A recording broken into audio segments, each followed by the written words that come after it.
What if your morning commute looked less like a traffic jam and more like a quiet swarm of small helicopters? Only electric, cheaper, and taking off from a rooftop near you. Welcome to Unboxd Origins. I'm Howie, your resident science geek and accidental trivia sponge. And I'm Wyatt. I ask the big questions. Sometimes philosophical, often skeptical, always curious. Today, we're digging into how did air taxis go from sci-fi to city trials in 2025? If you want a tidy origin story, start with the obvious. Vertical takeoff and landing aircraft have been a dream since people first looked at helicopters and thought, what if this thing could be sleek, quiet, and powered by electrons? But the real sprint to 2025 began from a few converging tracks. Battery chemistry that finally got dense enough, electric motors that were cheap and reliable, and a regulatory appetite that shifted after a decade of drone operations. In the 2010s, the idea of eVTOLs, electric vertical takeoff and landing vehicles, lived mostly in patent filings, renderings of futuristic cities, and the pitches of a handful of startups. By the early 2020s, though, those renderings started to look like test pilots' logbooks and approvals from aviation authorities. That's the rising action. Tech readiness pulled forward by funding and policy. Let's name some of the milestones. In China, EHang moved fast by building simple, two-seat autonomous vehicles and pushing for local approvals in cities willing to tolerate novel traffic above their streets. In the US, companies like Joby, Archer, and Whisk pursued a different path. Heavier emphasis on certification with the FAA and partnerships with legacy players, airlines, airports, and infrastructure companies. Joby focused on piloted, quiet, 5-seat vehicles with distributed rotors. Archer pursued short-hop air taxi economics and built mock vertiport concepts with ride-hailing companies in mind. Meanwhile, NASA poured years of research into urban air mobility, decoding how to integrate thousands of low-altitude flights into congested airspace.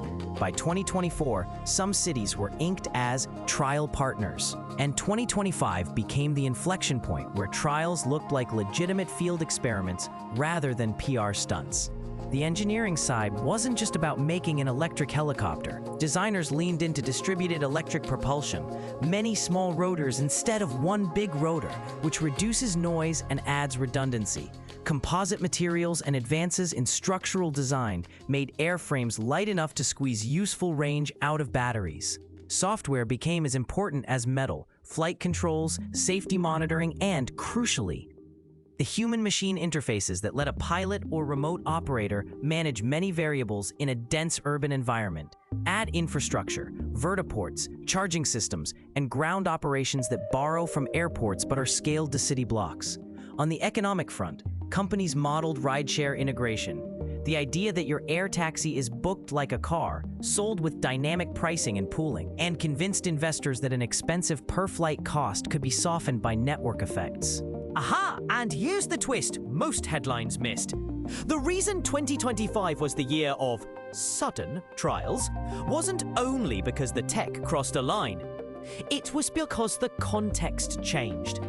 Cities and regulators had suddenly grown desperate for scalable options to both reduce carbon emissions and unclog ground transport. The pandemic years rewired commuting patterns and municipal budgets.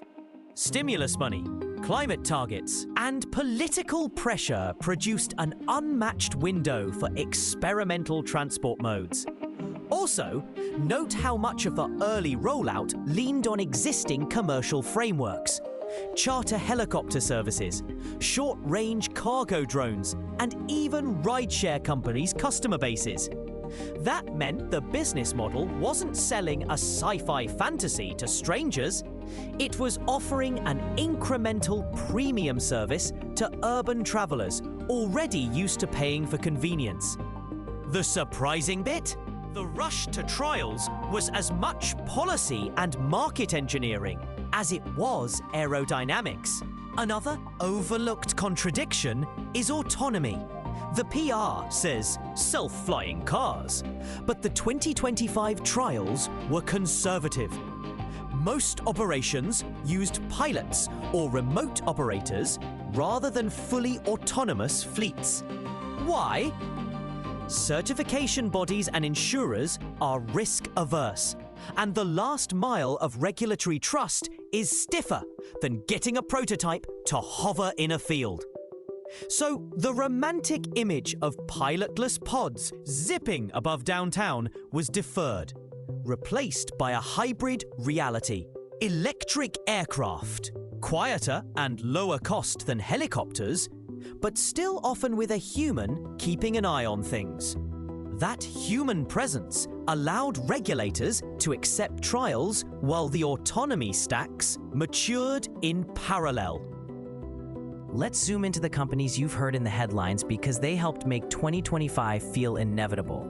EHang leveraged demonstrations and limited approvals in parts of China and elsewhere to demonstrate passenger-carrying flights, small steps that proved the vehicles could operate in real urban environments and helped regulators gather data.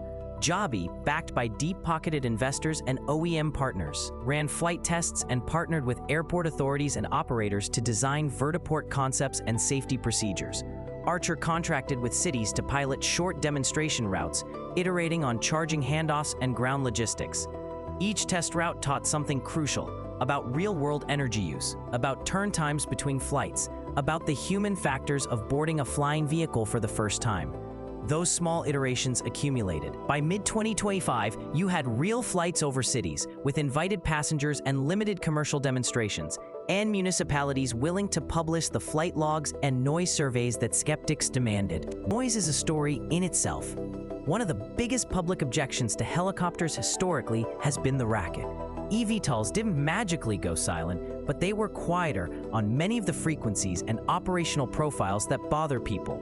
Lower blade tip speed, a distributed rotor layout, and operational rules that keep flight paths and ascent profiles designed to minimize community disturbance helped make flights palatable. Local opposition didn't vanish, but it became specialized opposition. Not no helicopters ever, but not over my park between 7 to 9 a.m. The companies took that as data, and trajectories were adjusted accordingly.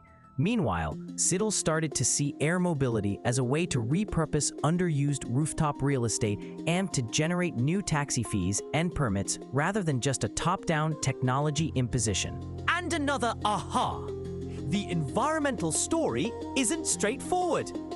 Yes, electric propulsion cuts local emissions and can dramatically reduce per-passenger CO2 if the grid is green.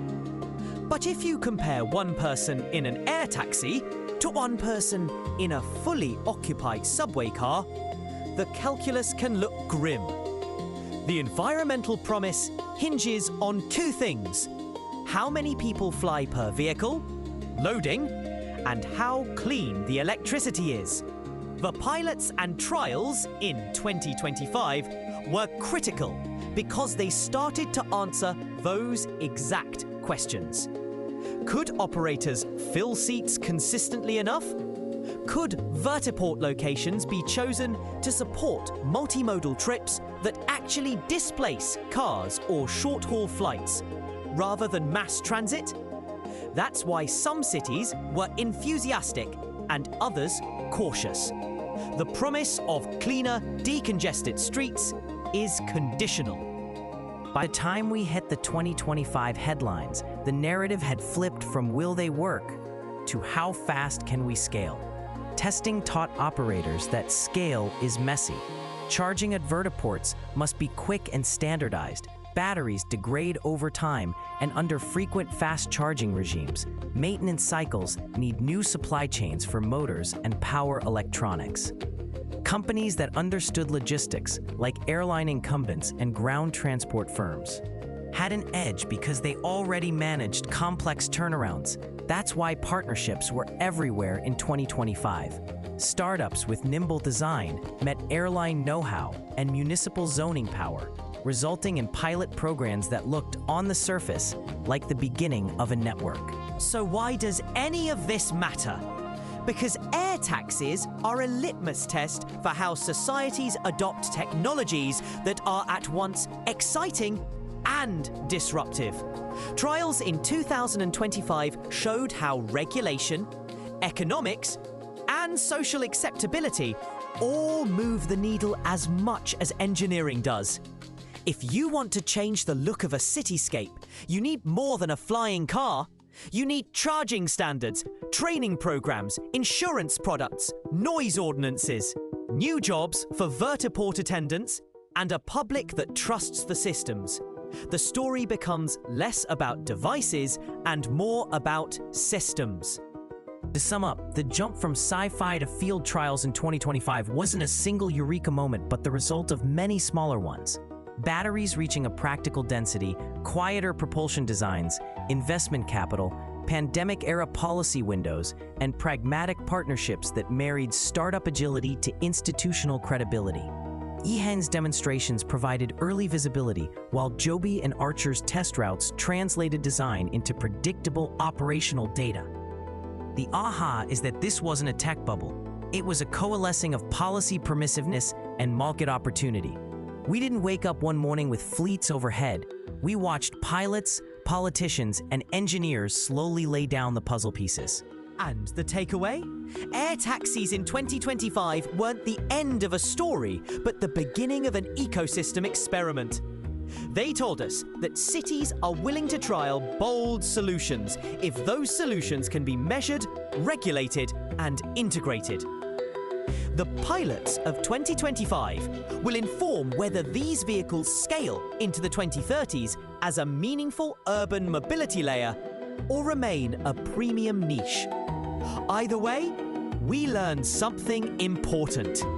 Sci-fi becomes reality not when engineers dream big alone, but when cities, regulators, businesses, and citizens all decide it's worth trying.